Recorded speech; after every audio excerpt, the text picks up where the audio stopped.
All right, so I'm going to review Jesse's JoPro work. He recently sent out an email. This is actually a post on the JoPro Substack, and it's discussing sort of the progress made in 2025, reviewing some of the things that have been sort of foundational in 2025 and will hopefully help build to subsequent years. So I'm going to go through this email and I'm going to talk a little bit about some of the things we discussed in the last week. A lot of things, interesting things bubbling to the surface with respect to JoPro. So this was a year in review post. So this year, meaning 2025, many of the people we worked with, these include researchers, practitioners, and builders across fields, share a similar concern. They were learning quickly, adopting new tools, and meeting the expectations placed in front of them. Yet many felt uncertain about how their work fit together, how to make decisions with long-term consequences, or how to grow into roles that require more than execution alone. So this is something where we've been exploring this topic in the orthogonal web quite a bit, where we're thinking about synthesis and synthesizing a lot of the ideas that we kind of throw up in the air in our meetings, our weekly meetings, and in our other kind of specialized meetings. And we put out a lot of papers, but we never go back and sort of integrate those things. And in fact, from my administrative work in the orthogonal web, I can tell you that this is something we're working harder on now, because we need to sort of reflect on where we've been, especially when you do a lot of work and then that kind of just gets lost, and you need to have insight going forward, but you don't necessarily have that insight because the pressure is always to go to the next big thing. What stood out was not confusion, but a lack of orientation, a sense that the systems engulfing us offer brittle outputs and legacy credentials, with a pronounced lack of guidance for becoming responsible wayfinding actors within complex evolving fields. And so we actually do a lot of interdisciplinary work in the orthogonal web, and that resonates, I think, with a lot of not just what's going on in the orthogonal web, but a lot of other groups, research groups, and working groups that we are interacting with. And so it makes sense to build, not just to build tools for integration, but to engage in the practice of synthesis and integration of ideas. The formation of discernment, building coherence beyond disciplinary silos, and the ability to navigate uncertainty are increasingly treated as discrete, private, or even irrelevant problems. So this first link is to these notes on community and leadership in the wake of stability. This is something that Jesse wrote in 2025 on June 11th. This kind of talks a little bit about thinking about problem spaces and how you approach these. I think we've talked about this in the Saturday morning NeuroSim meetings enough so that we don't have to spend too much time on it. But basically, having to sort of work around problems, communicate vision properly, and the consequences of not doing that. Then he goes on to say, one hears a growing resignation. This is out of our hands. Better to look away or focus elsewhere or else when. That posture sits uneasily beside the agentic rhetoric of flourishing centered technologists, ethically courageous innovators, or indeed philosopher builders. The more generative stance has often been quieter and more demanding. That is, nobody taught us how to do what this moment requires, so we are teaching ourselves. This post refers to this event that Jesse attended at the Cosmos Institute, where they they sort of styled themselves as an academy they styled themselves as an academy for philosopher builders. And so this is something that he's trying to replicate in JoPro. Speaking of philosopher builders, as Brendan McCord noted during the Cosmos Institute's year-end note, technology that expands what is possible may narrow who is possible, but it need not. I would extend that observation beyond who to where. When the range of who is possible contracts, so too does the range of futures we can chart. along with the institutional and epistemic pathways that make those futures reachable. So very much about inclusion, but also thinking about how the things that we adopt in our organizations enable or disable that sort of inclusion, and then harnessing the potential of your organization to make change and do great things. So again, and then he goes over the moment we find ourselves in. For much of the last century, our institutions for learning, research, and innovation were designed around narrower assumptions. That is, clearer disciplinary boundaries, slower feedback cycles, and more homogeneous pathways into expertise and authority. So again, consolidating things around a hierarchical structure and having this sort of limited amount of feedback, as opposed to the sort of fast iterative feedback that we might have, that we have maybe in the modern day in something like agile management, or you might find in small startups, technology startups. You don't necessarily find this in learning and research institutions. Even then, many forms of knowledge, expertise, and responsibility were marginalized or excluded. So again, this sort of maybe unintentionally or maybe sometimes intentionally excluded a lot of viewpoints that may have been valuable to formulating good conclusions, making change, and things like that. Today, as complexity accelerates and domains collide, those limitations are no longer merely unjust or inefficient. They are structurally misaligned with the kinds of problems people are now being asked to work on. The challenge is not that we've lost the golden age of formation, but that we are encountering at scale the consequences of institutions that were never built to support integrated comprehensions, cross-field coordination, or long horizon responsibility in the first place. JoPro exists because those gaps keep showing up in practice across fields, institution, and career stages. It shows up when interdisciplinary work collapses under the weight of mismatched assumptions and timelines.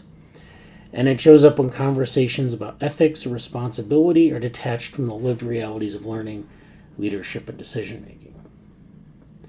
Over time, it became clear that addressing this gap could not be done by focusing on any single program, discipline, or institution in isolation. So these challenges are not failures of individual effort, but of surrounding ecosystems people are asked to operate within. And so this shaped how the vision for JoPro evolved over the year. Instead of treating JoPro as a standalone platform or pipeline, we increasingly understood our work as part of a broader landscape, one that depends on relationships between groups, shared language across domains, and people willing to take on the work of translation and coordination. In other words, the question became not just what we build, but how the conditions for building and becoming are cultivated. So this is really kind of going over some of the JoPro events this year that took many forms. And this is a figure showing some of the things that were going on. So this is the MetaGov Space Makers project with plot twisters. There's an attendance at FACT, which is, of course, the technology ethics section of the ACM. There was participation in We Robot 2025, as well as participation in Google Summer of Code. There were these JoPro socials, so online socials where these topics were discussed. The Spring Expo at UC San Diego for educational innovation. And then some educational participants here, things especially the Human Augmentation Summit, which Jesse attended, and some images of that. So a lot of participation this year. So some of the highlights, we continue deep collaboration with the Orthogonal Research and Education Lab, JoPro's longtime partner, particularly through the Society Ethics Technology Working Group. Together we explored questions of project management, leadership, and coordination in research and innovation spaces, topics that are rarely treated as first-order concerns, but which often determine whether good ideas survive contact with reality. They also stayed closely connected to Plot Twisters, a JoPro sister group building on the work supported by OpenIDEO and the Designing for Digital Thriving grant, and MetaGov's Governable Spacemaker Fellowship. Plot Twisters exemplifies the kind of experimental, practice-oriented inquiry we believe is essential for understanding agency and narrative, digital spaces, and individual and community sense-making as tractable design challenges rather than abstract problems. So the events that JoPro participated in, of course, there's this Advancing Humans with AI community based out of MIT, where there's an emphasis on human-centered AI, which aligns closely with our own concerns. And there's also participation in the Distributed AI Research Institute, particularly around the Possible Futures Workshop series. There's also engagement with the Cosmos Institute and participation in the Oxford AI times Philosophy seminar. A reminder of how valuable serious philosophical engagement remains in technical domains. In more applied and embodied spaces, JoPro members attended events hosted by groups like Augmentation Lab, and we exhibited at the AugLab Summit at the MIT Media Lab. In addition to supporting the summit, our colleagues at Ecolopto convened numerous salons and events across crucial frontiers, creating space for reflective engagement with questions of technology, cognition, futures, and human experience. Together, these environments challenged us to think more carefully about how narratives, interfaces, and systems shape human capability. We also engaged with communities focused on values, responsibility, and career pathways, including the School for Moral Ambition, whose work on alternative and impactful career trajectories resonates strongly with many in our network. We reconnected with collaborators at Princeton Envision as they revive the Envision conference series with renewed emphasis on data ethics and responsible AI. In terms of what was advanced this year, across research, pedagogy, and community work, we were asking a consistent question. What does it look like to design learning, inquiry, and leadership structures that are actually responsive to the conditions people are navigating now? So throughout the year, much of our work focused on education and learning ecosystems. We formalized what we have been developing implicitly for years into a framework we call JoPro and the New Learning Ecosystem. This work articulates an approach to learning that is contextual, developmental, and trajectory aware, designed for interdisciplinary spaces where people are often navigating multiple identities, skill sets, and time horizons, all in the same context. We shared this framework in the spring at the UC San Diego Education Innovation Expo, using it to demonstrate how pedagogy, technology, and mentorship can be designed together rather than treated as separate layers. That same philosophy guided our participation in Google Summer of Code through Orthogonal Research and Education Lab, sponsored by the INCF, where JoPro supported scholars contributing to open source and research projects at the intersection of computation, biology, and ethics. These efforts reinforced a core belief. Meaningful learning happens when people are embedded in real problems with real responsibility and adequate scaffolding. Then as the year progressed into the fall, JoPro exhibited at the Human Augmentation Summit hosted at MIT Media Lab, contributing to conversations about human potential, augmentation, and the social consequences of emerging technologies.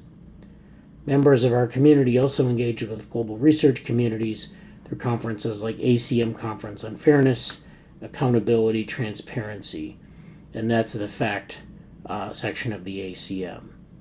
Under the Data times Direction banner, exploring questions of fairness, accountability, and participatory approaches to AI. So running alongside this public work was a deeper strand of research and sense-making. Over the course of the year, we developed Something in the Way, an ethnography of 21st century directionlessness, a project in the Mental Health Paradigms and Perspectives Working Group, which is a working group within JoPro, aimed at documenting what it feels like to be adrift in contemporary life, professionally, cognitively, and morally. Drawing from ethnography and phenomenology rather than optimization frameworks, this work shaped how we think about mentorship, leadership, and learning. not as linear pipelines, but as processes that must account for uncertainty, fragmentation, and uneven development. Later in the year, many of these threads came together. In December, we launched DigiNest, which stands for Digital Narratives and Emergent Story Technologies, a new reading group and discussion space exploring narrativity, agency, and emerging technologies. DigiNest sits at the intersection of digital humanities, philosophy, psychology, and design, and reflects JoPro's conviction that questions of ethics and governance are inseparable from questions of story, identity, and meaning making. In many ways, DigiNest represents a synthesis of this year's work, a space where research, pedagogy, and community converge. Running through it all was a quieter but essential effort, which was based on field building and mentorship. Projects such as From Here to There and Data Times Direction, both of which are spin-offs from my capstone coursework at UC San Diego, are not products in the conventional sense, rather are attempts to offer language, structure, and guidance for people navigating complex innovation landscapes without clear maps. Data Times Direction, in particular, had a wonderful initial internship cohort and serves as a growing community within the broader JoPro umbrella. These efforts reflect a belief that leadership today is less about authority and more about helping people orient themselves intellectually, ethically, and strategically over time. This year's activities, or the 2025 activities in JoPro, created shared reference points, new vocabularies, prototypes for learning, inquiry, and collaboration that can continue to evolve. As an organization, we continue to practice incubation for projects and then growing our capacity to cultivate context and capacity. And so in the coming year, a lot of these things will continue and grow and thrive, hopefully. So I think that's a good overview of what's going on in JoPro. Thank you for Jesse for preparing this and putting it on his Substack. I think, he mentioned to me that there's sort of this immense pressure to create a media brand. And sometimes, when we produce content, or what we might call content, in academia, they call it papers or presentations, but essentially it is content. There remains this sort of pressure to have a unified brand or a unified theme that is, easy to sort of cast people as. So, the idea is, I know that person, that's a certain type of person, they do a certain type of thing, and it sort of subsumes a lot of the other things that they do, or a lot of the connections they make with other things. So if I say someone is a data analyst, or someone does cognitive science, or they're a certain area of cognitive science, it kind of short sells what they actually can do and short sells their potential. I think that's interesting from the standpoint of interdisciplinarity. We also talked about the potential to set up different types of content which involve interviews with people such as myself, as well as sort of short reflections on some of these issues. And so look forward to that in the next year.